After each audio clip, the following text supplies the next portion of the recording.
Every now and then I come up on stage and I tell a story. I try to tell stories that are relative that maybe have some sort of meaning somewhere. But usually it just involves me shitting on myself and breaking my back, if anyone heard that story.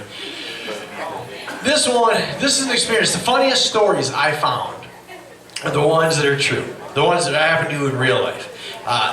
We can fabricate a lot of stories, and the extreme end of things makes it funny, I guess. But if it really happened to you, there's that personal effect. Now, let me tell you a story.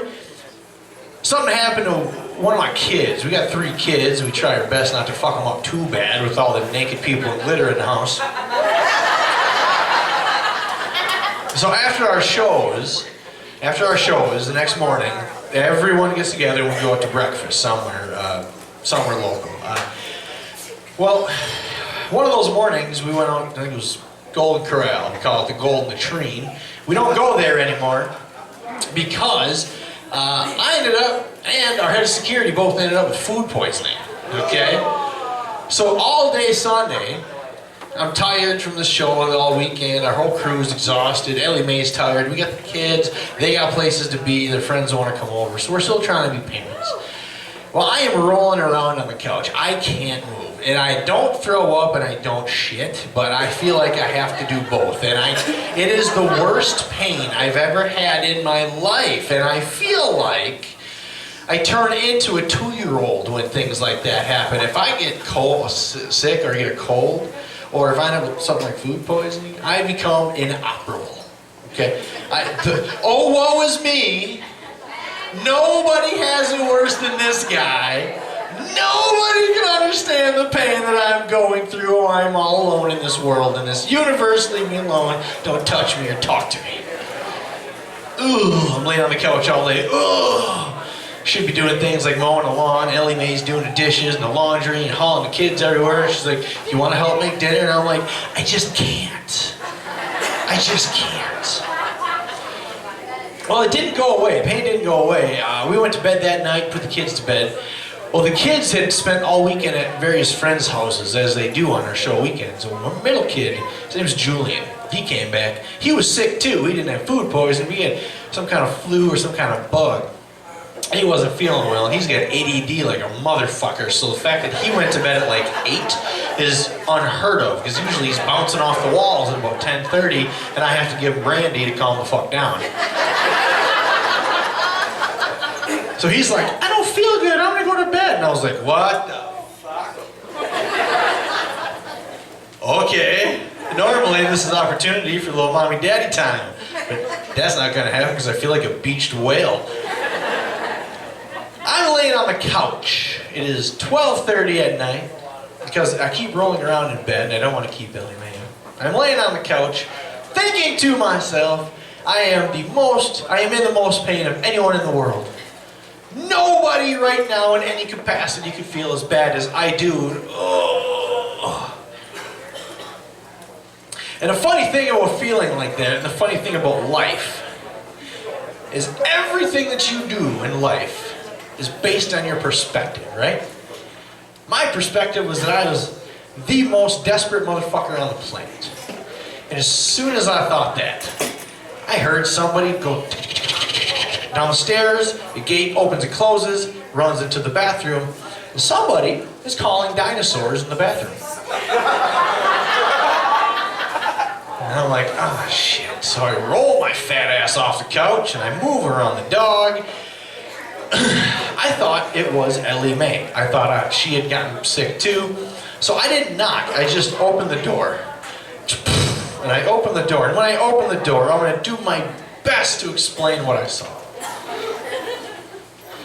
It was not Ellie Mae. It was in fact our 12-year-old son, Julian, who had not been feeling well.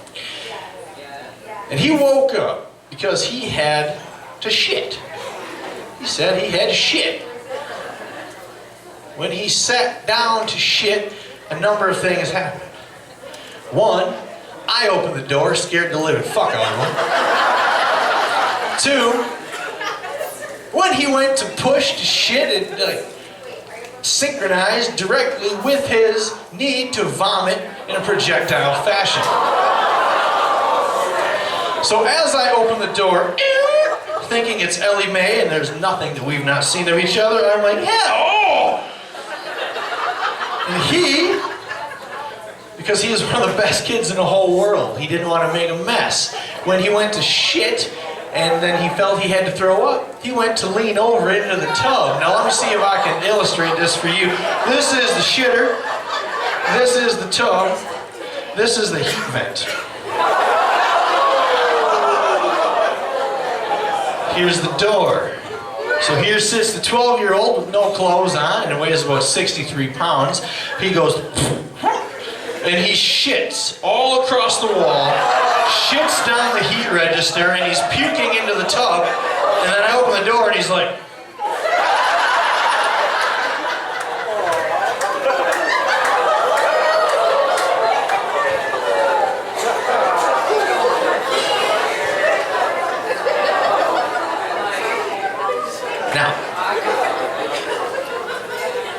Now, at that moment, my perspective changed.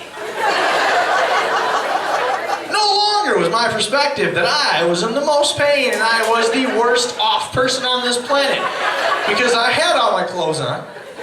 I did not have fluids coming out of both ends of my body. And I know that when I vomit or shit one time, I don't lose 45% of my body weight. So, I feel bad now. Oh my God, are you okay? And he's like, leave. Okay. So I'm standing outside the door, waiting until I don't hear anyone else, and waiting and waiting and waiting. Hear the flush, hear the water. I go, okay, he's done. He's done. I open the door, and I'm not kidding you. When I open the door, it goes, because I squeegeed like a puddle of vomit and shit across.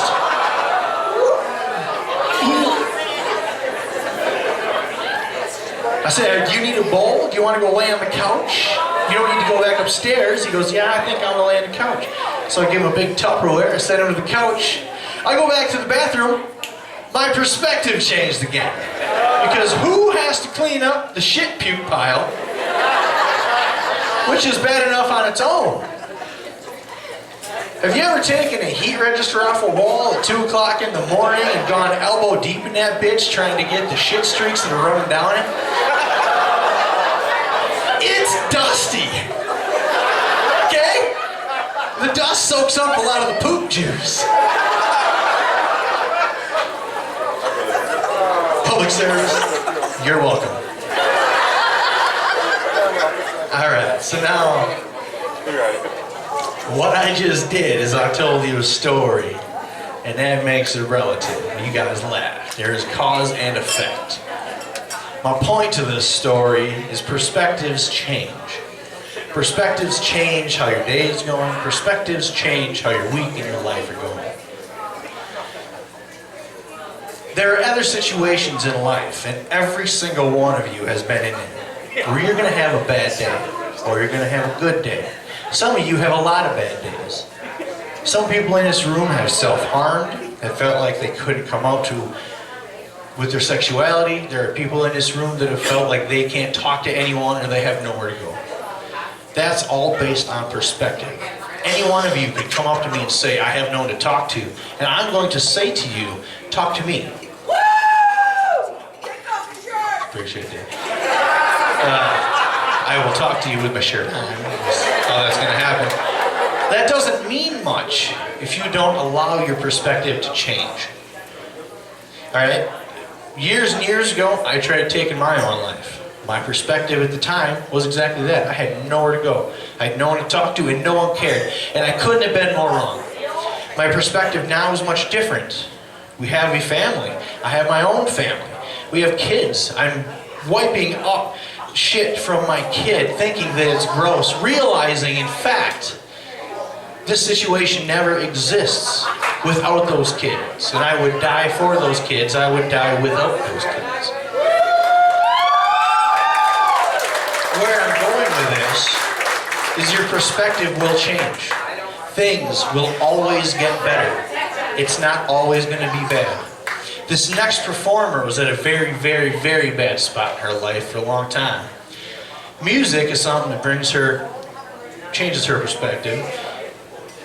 And about a year and a half ago, her perspective was changed for the better for a lot of reasons. However, music, specifically Foo Fighters, one of her favorite bands, played a huge role in this. She's only done this number one other time, and we had to beg her to come back and do it again because it got such a hell of a round of applause last time. If you guys want to please give a huge round of applause to one of the most talented people in this troupe and one of the biggest influences in my life, Miss Mine.